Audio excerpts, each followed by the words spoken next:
Hello, dear friends and subscribers. Host Ram welcoming you to your Saturday edition of the Cricket Happening Show.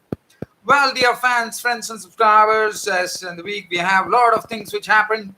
One, Australia wresting the number one position back from England in the T20 rankings. As you know, England won the second T20 to be numero uno, and then Australia wrested it back from them by hitting that in the final ODI.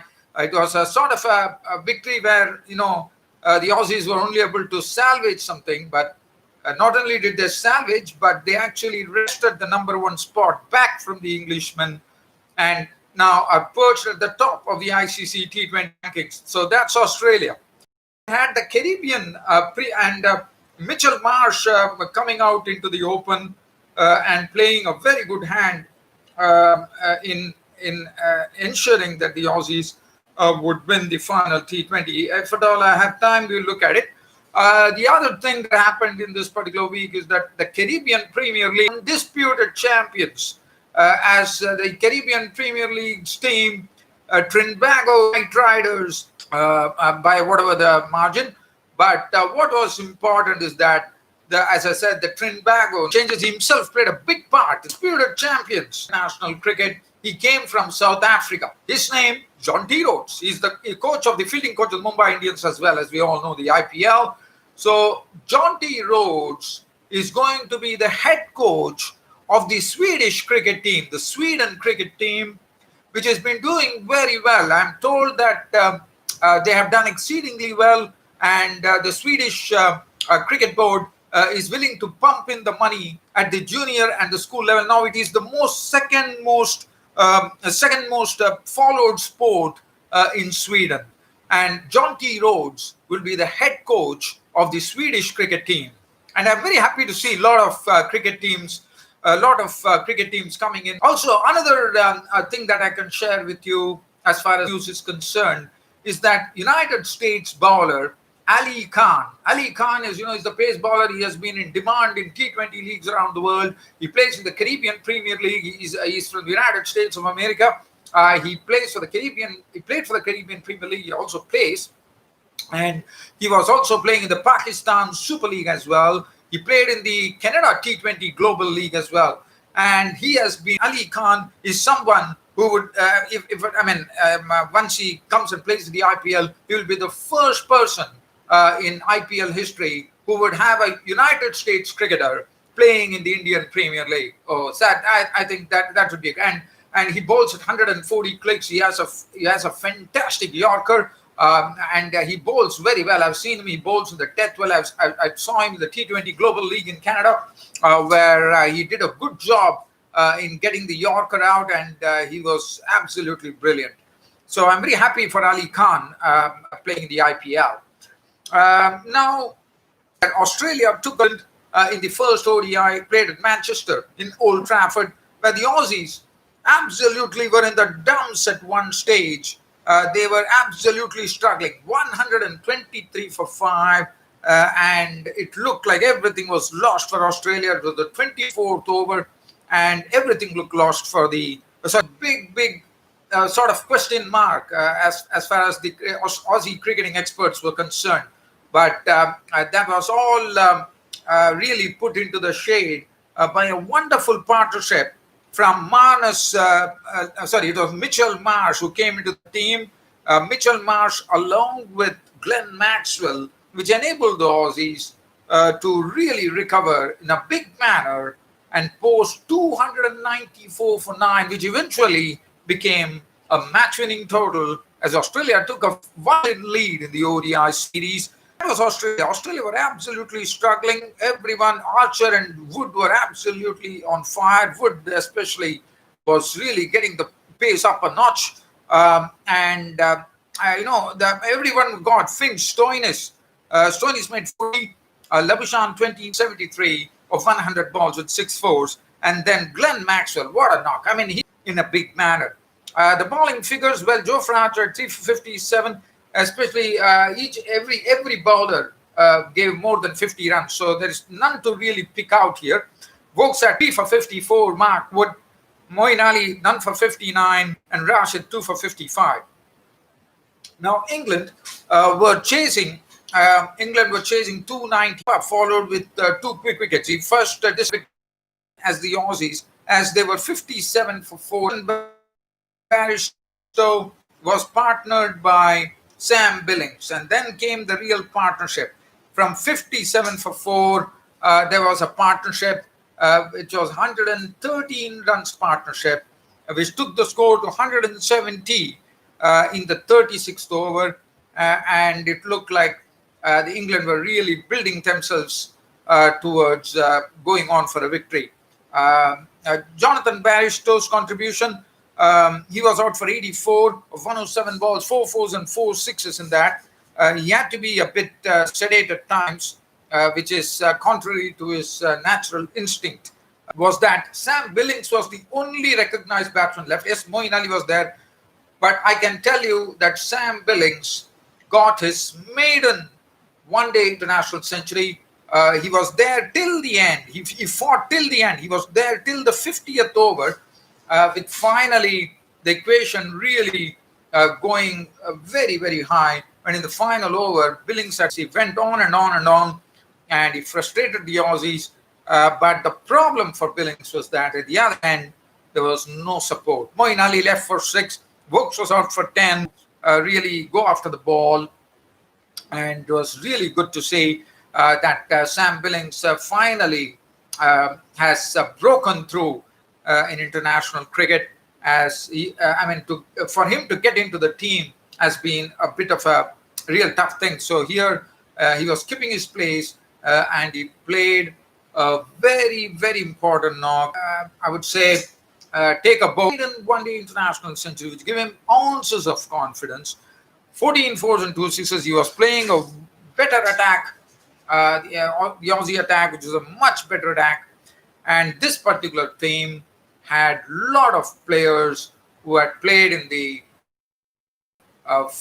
World Cup semi-final, in the final over, and thus came an end to this wonderful match, the first ODI.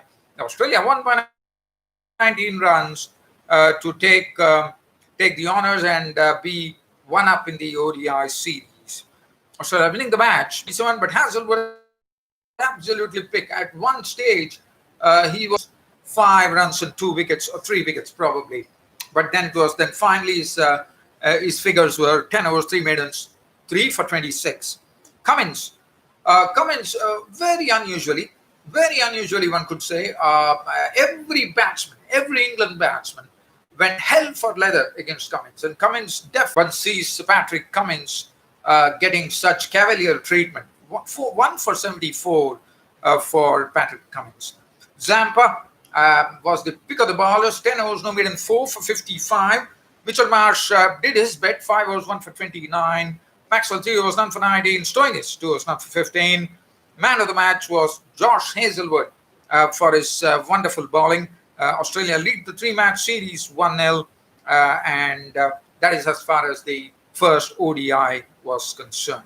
Now let's have a look at some cricket news, but I'm definitely going to go and dwell on the Caribbean Premier League, because that was a sort of really a very big event as far as last week was concerned. So let's speak about the Caribbean. But I have some news for you which I would like to share. As you know, the Sri Lanka Premier League in the month of October, and Sri Lanka is ready to launch the Lanka Premier League tournament. The auction has been done, and some big names have come to the fore. Chris Gale of the West Indies, Shakib, former Pakistani swashbuckling all-rounder, Shahid Afridi is also in the mix. So these are the 4 players who are into the LPL auction. So definitely we will see. I mean, I'm Abel Hassan, Ravi Bapara, Colin Munro, Vernon Philander, and Manav Patel, some of the international. Well, now the second ODI is coming up. Tomorrow is the second one-day international which is coming up. Opposing, let's have a look at.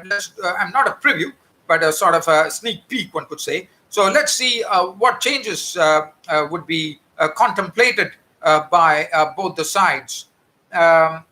just looking at the team composition here, um, it looked like England would probably go with the same unit.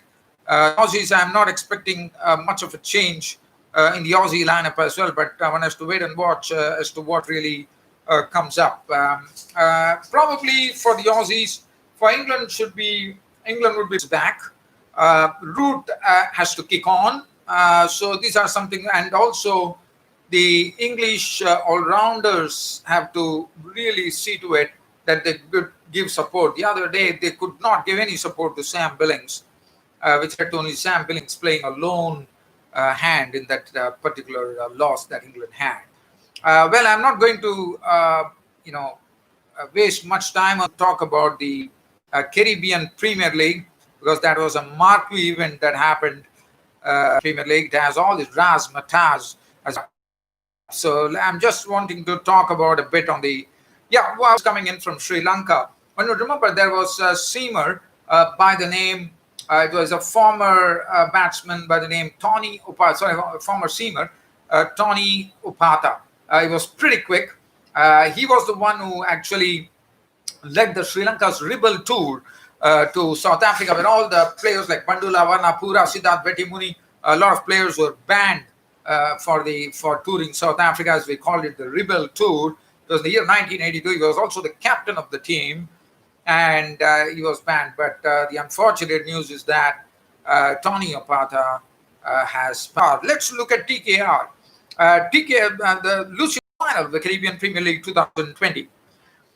So the Trinbago Knight Riders, it has been a total success story. Lendl Simmons at the top of the order, 84 for 5, Seaford for 4, back after the retirement, and what a knock he played, 58 of 47. He crashed 6 sixes and 2 boundaries in that knock to 8-wicket victory. Well, one has to say this Trinbago Knight Riders unit has looked absolutely strong. No wonder winning all the 12 matches, and this is something which has been never ever done in CPL history. Kieron Pollard, what to talk about Kieron Pollard? Fans to know that Kieron Pollard has not played a single test match, but look at the record of his in T20 and ODIs. And Darren Bravo is back into business. Fawad Ahmed has been very good. Ali Khan, the pacer, has been hitting all the right spots, and it has been absolutely splendid.